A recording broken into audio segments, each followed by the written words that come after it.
there were some other instances. And so with my grandmother, actually, I think I talked her into going on to the other side, and I really think she came back as my daughter, Charlotte, but that's another matter.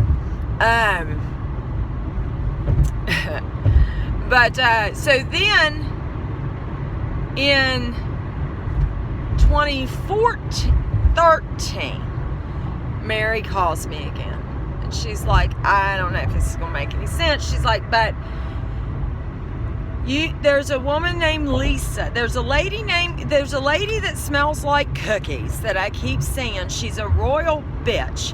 And she is wanting to tell Lisa that she is alone but not lonely. Does this make any sense to you? I was like, oh God, yeah, that's Alex's sister, Jenny. She had died of ovarian cancer suddenly when my daughter Charlotte was like 3 months old. And so this was about 1.5 years after Jenny had died. And evidently, so I'm like, and now my husband's family, they're all square and all this stuff. I'm like, you've got to be kidding me. If I sit there and say something like that to Lisa, to his sister, these people are going to have me committed.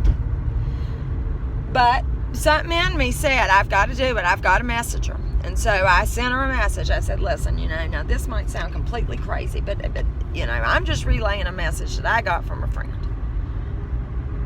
Well, turns out she had been trying to channel Jenny. Lisa was her sister, and Lisa and Jenny were very close. They never lived apart during their whole adult life. Like they both, when they got out of college, they moved to California, and then they relocated to Pittsburgh, and then they moved back to Morgantown, like coincidentally, like 2 years before Jenny ended up dying. So Jenny had actually moved back there in hopes of taking care of her parents and then getting their money and stuff, but instead she ended up dying.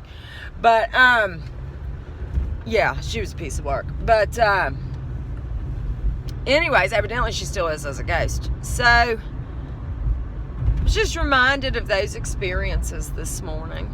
And but my friend Mary, I mean, she does not use this gift, and she absolutely should. And I mean, I think maybe that's one of the reasons that intuitively, like, that we ended up separating as far as that goes. Like, I continued on this spiritual journey. I mean, I've always been on, and sometimes people get paralyzed by fear. I also suspect that her mother told her that she wasn't allowed to speak to me anymore.